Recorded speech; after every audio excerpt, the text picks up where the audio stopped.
me, yeah, that's when I feel like, okay, now I've actually done something cool, because people are coming in there because they know that in 2 weeks that's just going to be gone, and they want it fresh, and they want to come in and raise a glass with everybody else, and huzzah, we had the blood orange mead, and now it's gone, and then the tasting room's empty. Yeah. I mean, that's fine. I feel like that'll be great. And many of the meaderies that I have visited are doing things like that. They're doing seasonals. They're doing short runs. That's what I call them anyway. Short run meads, small batch meads, if you will, relatively speaking, to for their community. And they do. They have that mob, that line out the door, that come in and drinky, and blam, it's gone. Yep. I mean, there's a lot of that going on. Yeah, and that, to me, if you think about it, the difference there is that there isn't a secondary market there. Everyone's coming in, they want tasters, maybe they're going to grab a couple growlers or whatever. But that product, no one's going to sit on that, because it would make no sense. The dollar value of it's actually decreasing every day you take it out of the tasting room, because it's supposed to be fresh. Once you pop that top of that growler, the clock starts. Yeah. So, and I'm by no means, again, trying to prevent the potential for a secondary market. I think it's a different experience. And, thinking about drawing people in and the seasonality and everything, that's the idea I have in my head, and that's the kind of place that, I'm gonna create for people, and I'm hoping people dig it. I'm hoping that's what. Speaking of drawing people in, Joel also asked how you actually managed to how you plan to market these in order to get this kind of line out the door. What's your plan to get the interest and to get people knowing that you've got something? So I think initially, and pre-opening, kind of where we're at. I mean, in planning, you can't do a whole lot until you've gotten a lot farther than we are. It's just kind of being out on social media and letting people know that we're here.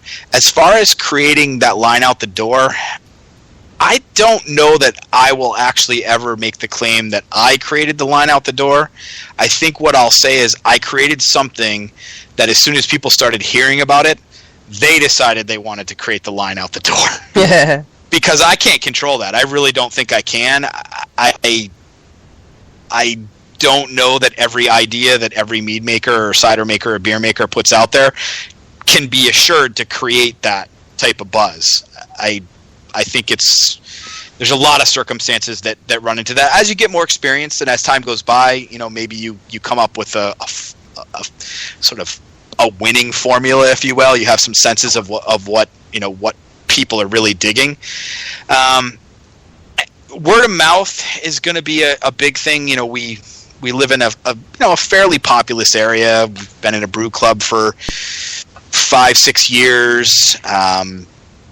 We do a fair bit of traveling, so when I go to the Mazer Cup, and I've been to National Homebrewers Conference before, you just talk to people about what you're doing, and ultimately people want a card, they want to know where you are. If you've got that Facebook page and the website, people can find you.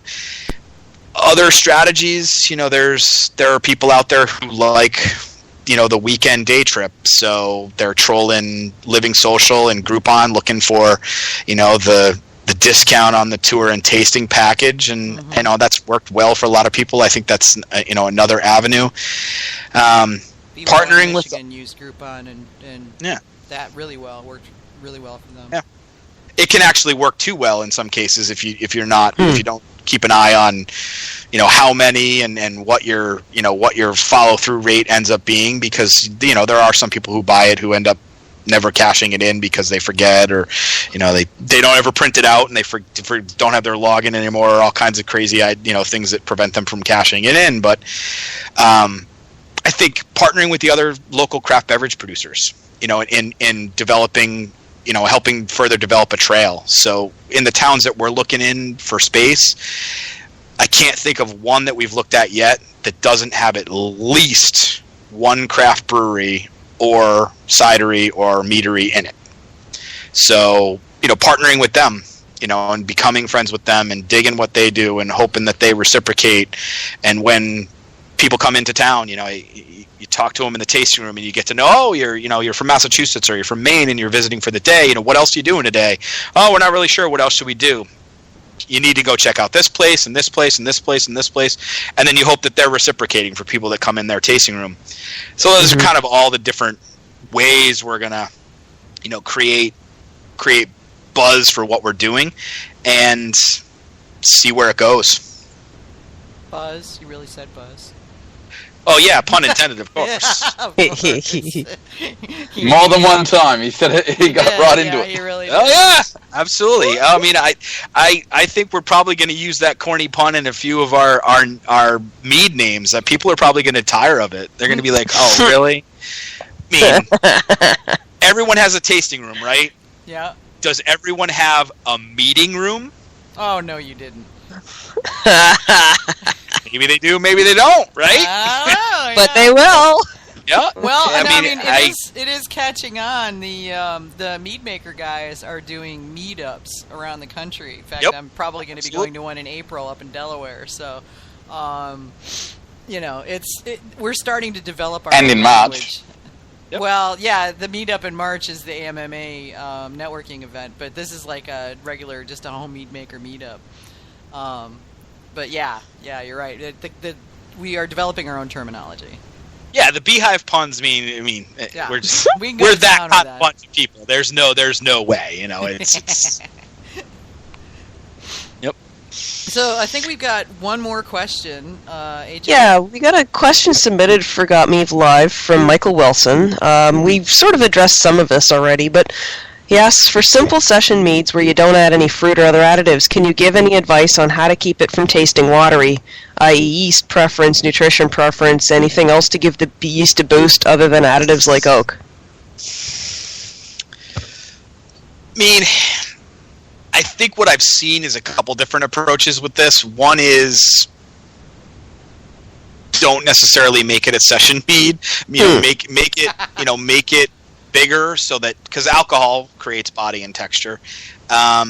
Otherwise, it's a tough one. The very nature of what you're doing kind of works against the idea that you're going to end up with a lot of body. You certainly can, and I think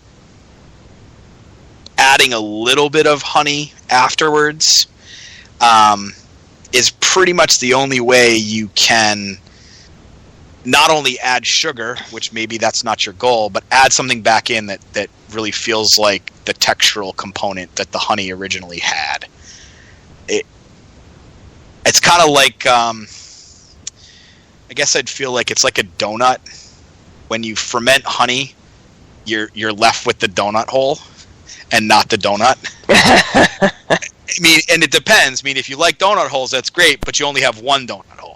I mean, if you like donuts, you're kind of screwed. It's like, I really like donuts, but I have this little dinky donut hole. Well, that's not very fun. But I kind of feel like that's what you're doing, because you're stripping all the sugar out of it. There is stuff left over.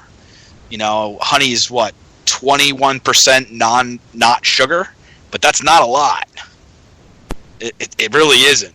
There's not a lot left there, so I don't really have any good advice on how to do that doesn't have you tinkering with things like fruit or sugar, because I think when you finally get down to 1 on the hydrometer, you're pretty much right there. It's mostly water at that point.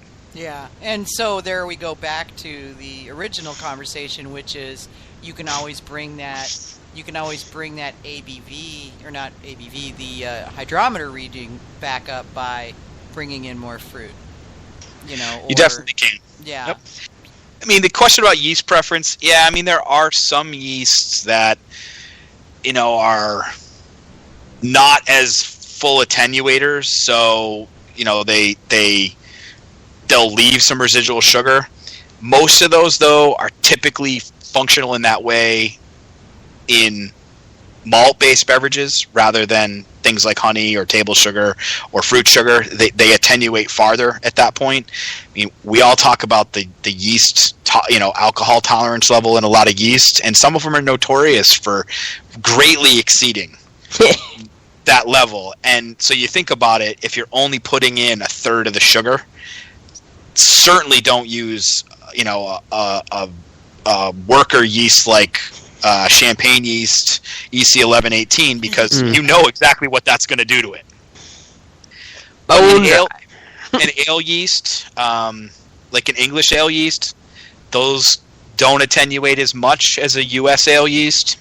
Sometimes they have some fruitiness, so there's some esters, maybe a little bit of body production there that might be a little bit different. But even in those low gravity worts or musts, it's going to work pretty well. It's going to head right to no sugar if you let it. There's not a whole lot you can really do. You can try to cold crash it sooner and try to stabilize it, but if you didn't want it sweet at the end, that'll be the result you get there, so that might not be the desired result. Hopefully the person's not disappointed in my inability to provide any genius insight. It's one of the big things, and there's a lot of people working on a lot of different things too. And there's a lot of factors to it. Yeah, there really is. It's going to depend on so many different things. Even your water is going to make a difference. And if you're dealing with something closer to a distilled, so basically just water with no minerals or anything in it, that's going to be a different story than if you have something that's, not just water, not like a distilled level water. Yeah, I think I'm planning on doing some yeast experiments as well. I've got White Labs released a yeast out of their vault not that long ago that I had heard about at the NHC and had been cultured off of some apples, and it's a non-Saccharomyces strain, if I remember correctly. I got to go back and even look at my notes, and it needs to be combined with other yeasts. But I'm thinking, okay, what can I actually do there that might give me the ability to ferment something that wasn't fully attenuated, because it doesn't fully attenuate. It tends to like to 25%. So is there a funky little way that I can use that I can use its ability not to ferment all the sugar to leave some stuff in there and maybe some body elements? But I'm not convinced that that's necessarily gonna pan out. I've heard of other yeasts that are not really commercially or available to home brewers that are out there that people can get access to, through university labs and then that sort of thing, that will only attenuate to like 4% ABV.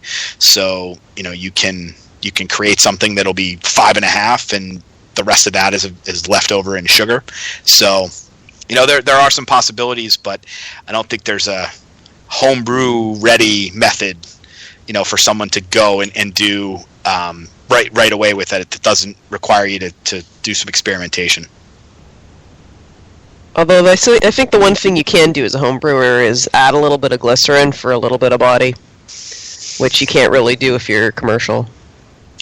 True, and I think gum arabic as well can be used as a textural element. I know that a couple folks that I used to spend a little time with the Winemaker Magazine conferences use that in fruit and dessert wines to kind of create the perception of some more body. But I think those are, again, experimentations. You got to try it to see, do you get the upside you were looking for, and is there anything about it that you don't like? Because you're adding stuff, and you're adding things that we're not all that familiar with. It's not like you cook with these ingredients. So you got to be very careful in using them, because if you don't cook with them, you're not that familiar with them, you could screw up a batch of mead pretty quickly. Probably not what you want to do most days.